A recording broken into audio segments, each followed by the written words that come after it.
When investment markets decline, our stomachs start to overtake our brains in terms of making investment decisions. And this was definitely the case when I first started investing. But over time, a long time, I developed a framework that helps me manage my emotions so that I stick to my long-term investing plan. And that's one of the most important things that we can do as investors, stick to the plan. But that is so much easier said than done. So in this video, I'm going to share with you some mental scripts that I use that help me stay invested. Hey everyone, my name is Preet, and this channel is for anyone who wants to learn more about the world of money around us. Now, if you're like me and have many years in the accumulation phase of your life ahead of you, you might start to see market downturns as a good thing by the end of this video. Now, there is one big caveat. I want to be clear that this video is really only for investors with properly constructed portfolios in the first place. I'm talking about tried and true traditional portfolios where your time horizon, your risk tolerance, your financial capacity to handle losses, whether your financial situation considers if you even need to take on a certain level of risk or not to hit your financial goals, and your portfolio objectives are all taken into account. And based on all of that, you have a globally diversified, properly allocated portfolio that is appropriate for your situation. None of what I talk about in this video applies to cryptocurrencies, NFTs, meme stocks, or day trading. You like apples? If you are in those categories, you should still watch this video, and maybe you'll find that a more traditional long-term approach might be worth considering. I'm recording this on May 15th, 2022, and many markets have been having an awful time, but I have no idea where the bottom is. Is it just a dip? I don't know. Is it just the tip of the iceberg? I don't know. It's possible that we are at the beginning of a lost decade of returns, and that would not deter me in the slightest from sticking to my plan. This is an evergreen video, and you can come back to it anytime the markets are making you nervous, as nothing in this video speaks to the current possible causes of what's causing the market mayhem. The noise of the day is always different, but the prescription is always the same. So here are some mental scripts or mental models that I use to help me avoid worrying about short-term noise and doomsday predictions so that I can stick to my long-term plan. Mental script number 1. For prices to go down, someone needs to be buying. All shares being sold are also being bought, because you can't sell unless someone else is willing to buy.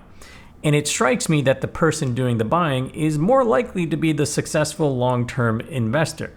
I want to be that guy. Now, when you look back at stock market charts and identify the corrections and crashes, it's of course easy in hindsight to see that broad-based indexes have always recovered. It's clear in hindsight that sticking to the plan would have been better than selling out of fear. But at the time, it's always super scary. At least it was, until I used this mental script to flip my perspective. This is probably the one that has had the most impact on controlling my emotions about market downturns. This has helped me view market corrections and crashes as friends to the long-term investor, which leads me to my second mental script. I get to buy retirement income at a discount. It's pretty common to hear people say the market is on sale when you have a correction or a crash, but the abstract nature of an investment portfolio can make that hard to rationalize. For example, let's say that you go grocery shopping every week, and every week you buy a can of tuna, and every week that can of tuna is $2. One week you see that the can of tuna is on sale for $1. You're not less likely to buy that can of tuna. You're not all of a sudden afraid of tuna. You're more likely to buy it. You might even double up. That makes sense to us because we know what we're getting. It's not abstract, it's tuna. And all other things being equal, a lower price is more attractive. Investments and investment portfolios are very abstract, especially when you're just starting your investment journey. I can't recall ever meeting anyone who felt super confident about investing when they first started, and that includes me. There's always a bit of a leap of faith when starting, and for many people that faith component never really goes away because there is always uncertainty about what they've bought, because investment portfolios are just more abstract than buying goods and services that we consume on the spot. We know what we're buying when we buy tuna or whatever. I'm not super into tuna or anything. But with our investments, if we're not 100% clear on what we are buying and holding in the first place, then when those values go down, that uncertainty turns into fear. We don't naturally see markets as being on sale when investments are down, and that's why the on sale analogy just doesn't really resonate with everyone. So the mental script that I use on this front is that what I'm buying today when I invest is my retirement income tomorrow. Over long periods of time, it's a very reasonable assumption that markets go up. Just look at any long-term chart. This is not news.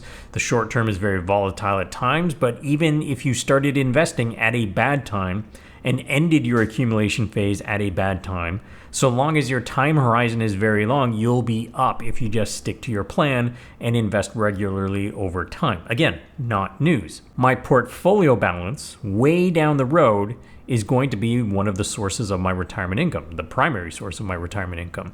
So I look at it less as an investment portfolio per se, and compartmentalize it as my future retirement income. Now that's still a bit abstract, but by mentally labeling it, by compartmentalizing it as something more than just a collection of securities, it feels different.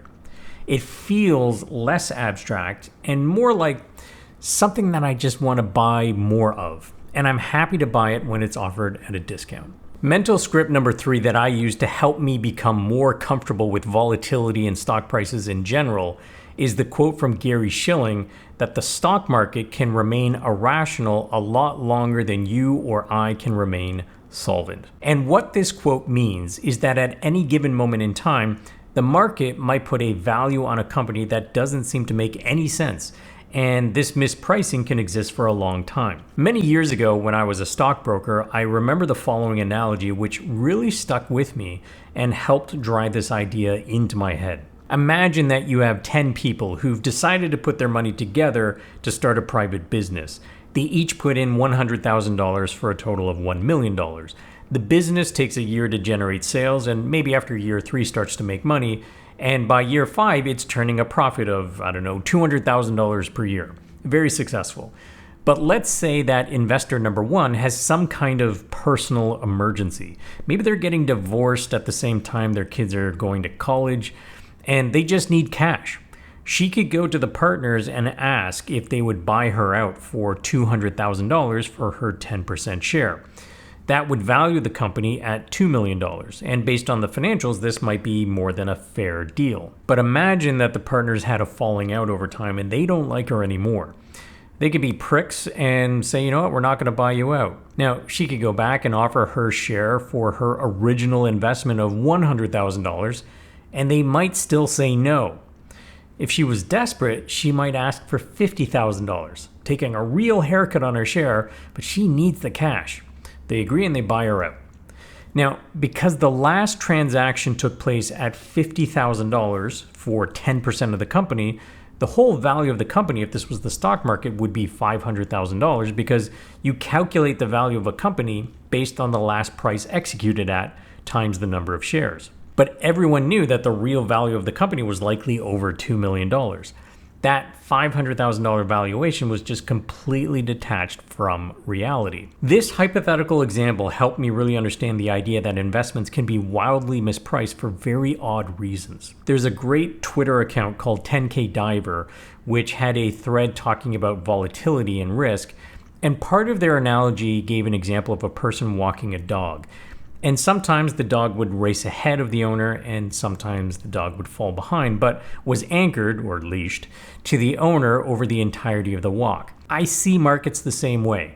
I don't think I can reliably or consistently beat the market based on this view, but it helps me to be at peace with whatever it's doing at any one time, knowing that eventually we end up where we want to be. Right now, maybe the market has seen a squirrel and has gone nuts, that's all. Mental script number 4. The news headlines aren't talking about your portfolio. If you go to a business news website or report, they tend to tell you how individual indexes are doing that day. The Dow is down 3% today. and 15% for the month or whatever. Those headlines tend to quote single indexes, which are 100% equity. Most properly built portfolios are 1, diversified beyond a single market, and 2, have exposure to multiple asset classes, not just US stocks. If we compare the S&P 500 against a balanced portfolio, we see that the balanced portfolio is less volatile. From the beginning of 2020, which includes the market drop at the beginning of the pandemic when the world came to a halt, the S&P 500 was down around 20%. But the balanced portfolio was down around 12. And while a 20% drop is twice as big as a 10% drop, psychologically it seems to feel much worse than twice as painful. I know that for many people, declines do not correlate one-to-one with emotional pain. It feels like there is an exponential relationship. And this is actually quite important because as declines get bigger, our fortitude required to stick to our plans follows the exponential emotional pain line. This is what I mean when I say our stomachs overtake our brains when it comes to making decisions when markets are down. All the theory that made sense when things were going well, we start to question that theory. Our brains say, well, if it made sense to hold at a 5% drop, it makes more sense to hold at a 10% drop, otherwise we lock in a bigger loss. But around 15 to 20% or more, our stomachs say, hey guy, do you want me to not throw up right now? Then you should sell everything. When we look in the rear view mirror, it's our brain doing the looking. And so past crashes just look like data. There's no uncertainty when looking at the past because we see what ended up happening. When we're in the moment, we don't know what is going to happen, and that uncertainty causes anxiety. That's why it's so important to get your portfolio matched to your risk profile, which usually means having a less volatile portfolio than the headline indexes. And while it may not grow as fast as the headline indexes over time, you're more likely to stick to it in bad times. It's sometimes said that the best portfolio is the one that you can stick to through thick and thin. Because while it's tempting to have an aggressive portfolio when markets have been strong, if you abandon that portfolio in bad times, you could end up underperforming the balanced investor who always held firm. So if you have a prudently built portfolio, remember that the losses quoted in the headlines are likely a lot worse than how your portfolio is doing. And it's important to remember that because of that exponential relationship between declines and emotional pain. If your actual declines aren't as bad as the single stock market indexes being quoted in the media, your emotional pain hopefully won't be as great as well. The last mental script number 5, is that doing nothing is not doing nothing. You're doing something. You're sticking to your original plan. If you use a robo-advisor or some other portfolio fund that automatically rebalances, like an all-in-one asset allocation ETF, you really aren't supposed to do anything. And if your portfolio doesn't automatically rebalance, then any new regular contributions could be used to bring you back closer to your target asset allocation by adding to the asset classes down the most. This is also sticking to your plan. And if your asset allocation has really drifted away from your target allocation, you might expect a call from your advisor talking about how rebalancing is part of your plan, and maybe now is a good time to do it.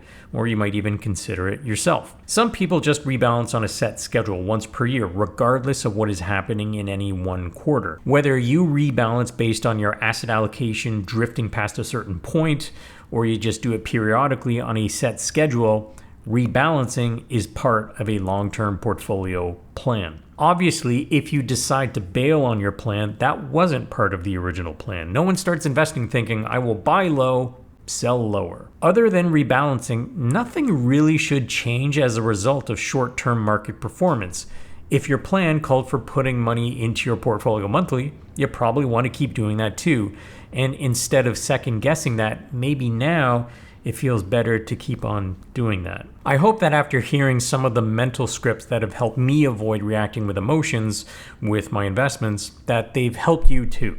Again, All of this is predicated on having a proper plan in the first place, and if you aren't confident about that, you may want to seek out qualified advice and or dedicate some time to study up on it from some credible sources. If you have any mental models or scripts that help you stick with your investment plans, I'd love to hear them in the comment section down below. And I would appreciate it if you would hit that like button, subscribe to my channel, and hit the bell to turn on notifications if you want more content like this, and I will see you in the next video.